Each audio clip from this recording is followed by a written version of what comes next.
So I'm going to hand over now to Oka and Annabel for the first of 3 conversations titled Crises.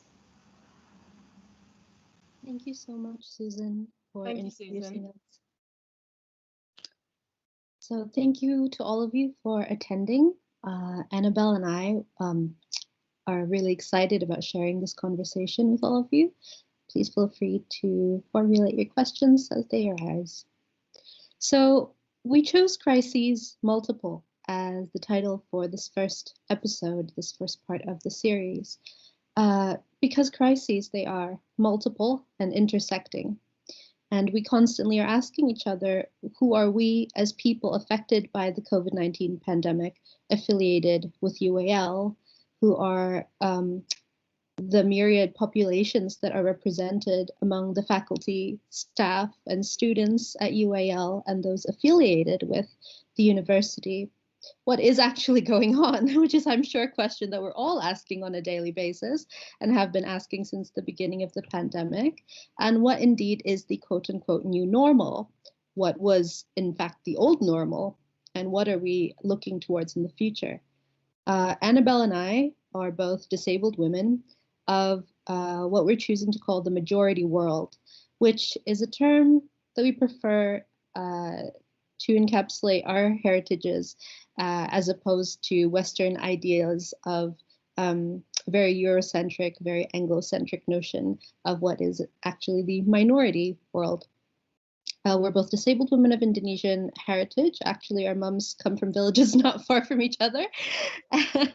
And both of us have been noticing that all this talk of the new normal, quote unquote, does not include our communities, dismisses and ignores our scholarship, does not cite us, does not cite the lineages of disability, justice, scholarship, and artistic work and community work around illness, around survival, around living in late stage capitalism and what to do when the world seems to be crumbling, does not let our communities lead when they should be leading, does not include us in any kind of conversation about whatever a new normal is, quote unquote, what the old normal was, what we will be looking towards, even though these communities, disabled communities, perhaps you might call them disabled communities of color, of the majority world, have accumulated so much wisdom from before the pandemic and through it. We are amazingly in a global pandemic of illness being sidelined as people who have dealt with illness throughout lifetimes, and that is quite remarkably, it's an overwhelming testament to the power of ableist, colonial, capitalist, cis heteropatriarchy. Wow, what an opener, Oka. I think you're really right, though. I'm thinking about the long history of campaigns and direct action just in the UK in the context that I'm familiar with. You know, the context of austerity in the UK, 10 years of deliberate defunding of crucial health and social care services and the privatisation of those services. And thinking about how, you know, a lot of what's been deemed, quote unquote, non-urgent care and services have been withdrawn further since the onset of COVID. You know, we're in the context of the deaths of thousands of disabled people, you know, a genocide of disabled people in the UK. And COVID, you know, in this context is only really the most recent / efficient killing of disabled people globally and in the UK. You know, disabled people are approximately 11 times more likely to die from COVID-19 than non-disabled people. That's disabled women, yeah. You know, 11 times. I think of my years working in the social care sector and how that time really moved me along from a disability rights framework to a disability justice one, you know, thinking about how rights have become for me an inadequate framework to think about this. You know, rights are reserved for very select groups of disabled people, contingent on the charity of state decision makers that has been hugely absent for the last decade. You know, the violence of austerity in the last 10 years has taught me that the concept of personhood and entitlement to rights is still steeped in the eugenicist legacies of Enlightenment philosophy. And so when thinking about the current crisis and thinking about the huge amounts of work, labour, knowledge production that have been taking place amongst disabled people, and especially disabled people of colour, for me, disability justice starts to account more for the complexity of our lives and strives for liberation over survival. That's really well said. And we'd just like to say that the term disability justice, which is Annabel eloquently described, is preferable to us than disability rights, which is more a very neoliberal notion of personhoods and citizenship. Disability justice is a term coined by queer artist of color collective Sins Invalid from North America, even though they're very rarely cited, right, as the first progenitors of that term. As I wrote in a recent Art Monthly article entitled How to Make Art in a Pandemic, the idea of the art world as an inherent good needs to be held in the light of how the art world, quote unquote, particularly as we know it here in the UK, the fine arts world, benefits from capitalist, extractive, colonialist policies. And what I mean by that is that, as we all know, the financial flows that allow for the funding of arts schools, such as UAL, of the arts institutions that we work with in the UK, often come from very wealthy donors who have stakes in countries such as mine, Indonesia, which is also, part of Annabel's heritage, in operations, whether mining, palm oil plantations, other sources of deforestation and pollution and general endangerment of people and disabling of people. So on the one hand, for instance, as I said in the article, you might have new accessibility measures that are funded in a UK arts institution by a donor who has derived that money from the disablement of people in Indonesia by polluting, deforestation, forcible land capture and removal, and all of this interconnectedness of the neoliberal capitalist framework is something that I think people don't think about enough when you're just speaking about a very nationalist UK border control defined parameter of this current crisis and where we go. Because when we speak about resetting or going back to normal, quote unquote, what people often speak about is the very capitalist practices and the very extractive practices that have exacerbated this crisis to begin with. Annabel mentioned these horrible statistics that reflect a real genocide of disabled people. In fact, I think there was a recent study that showed in the UK, out of the many thousands who have perished from COVID-19, about 2/3 were disabled people. And many of these disabled people come from communities that are already endangered to begin with, who perhaps, although they live in the UK, have roots, have family in places that are not in the UK that are being endangered by people from within the UK. So the art world, quote unquote, has had a clear hand in perpetuating trauma and multiple crises. The art world as a nexus of capital and capital flows, and keeping it in certain places rather than directing it towards communities such as the ones Annabel's worked with that have really needed this funding for our health and for our survival. I often look at Jasbir Puar's book, The Right to Maim from 2017, to look at this interconnectedness of capital flows, including art schools, right, and arts institutions, and how they've contributed to just how many people are currently suffering, are currently becoming disabled, are currently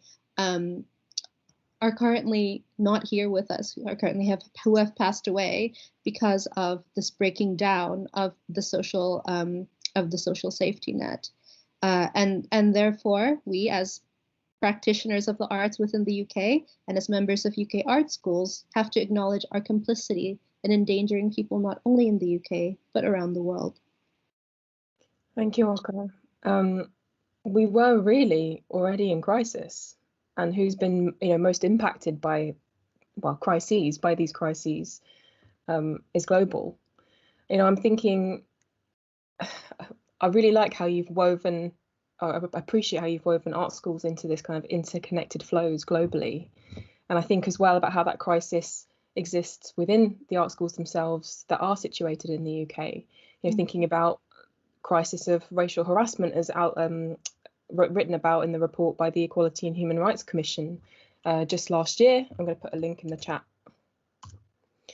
I'm thinking about how since the onset of COVID-19 we've rapidly shifted into online teaching modes, and that I read the recent report by Inclusion London that pulled from the Office for National Statistics about how disabled people are disproportionately represented amongst internet non-users. And I think, if you imagine that 56% of all the people in the UK that don't use the internet are disabled, compared with 22% of the overall population is estimated to be disabled.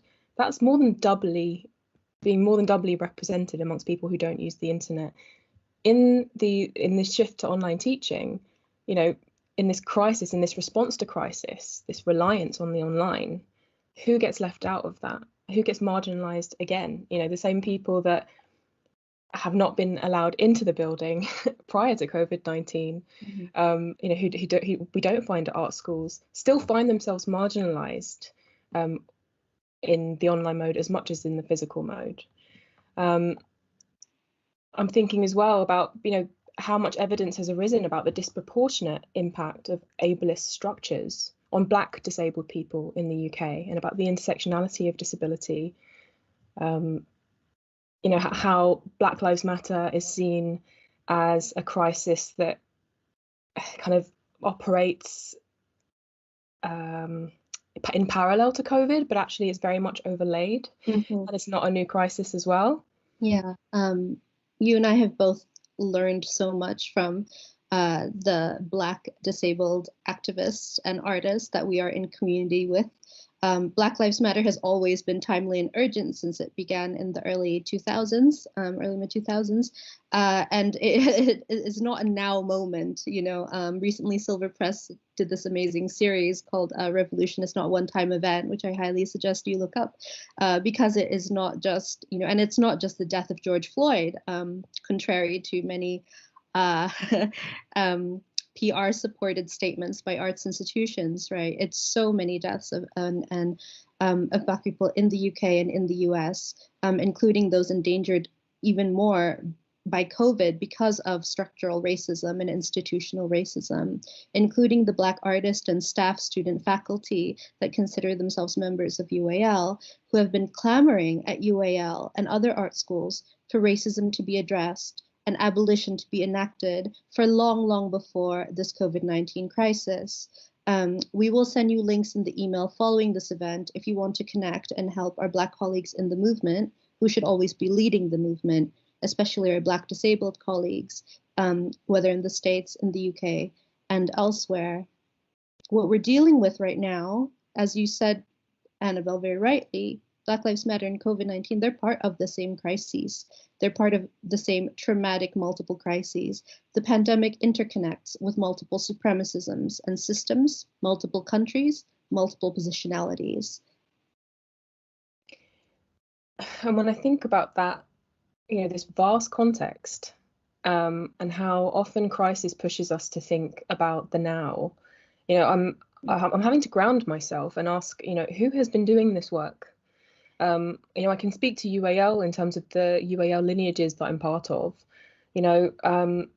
GEMS, as mentioned by Susan in the intro, the Group for the Equality of Minority Staff, UAL's largest and longest standing staff network representing Black staff and staff of colour, was founded 21 years ago this year.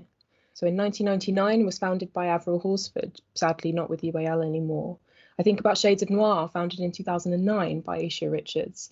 I think about Dee Janeja, who single-handedly and voluntarily chaired UAL's Disabled and Neurodiverse Staff Network for more than a decade. I think about all of the campaigns by student unions, across the UK, actually, against the enforcement of borders and policing within universities. I think of Goldsmith's anti-racist action, ongoing since last year with the occupation of Deptford Town Hall. I think of the student occupations at UAL. I've only personally witnessed the one that took place at LCC. So yes, I think we should respond to the current moment, but let's not forget our lineages. You know, I think about Adrienne Marie Brown in her book Emergent Strategy, and how in the introduction to that book she writes an explicit lineage of how she got there, you know, on whose foundations she's now situated. So I think it's important to ask ourselves in the current crisis, whose sacrifices, labour and knowledges carved the path for us? That's really brilliantly put. Thank you, all of us, for joining us for this first part. And I think Susan will introduce the break.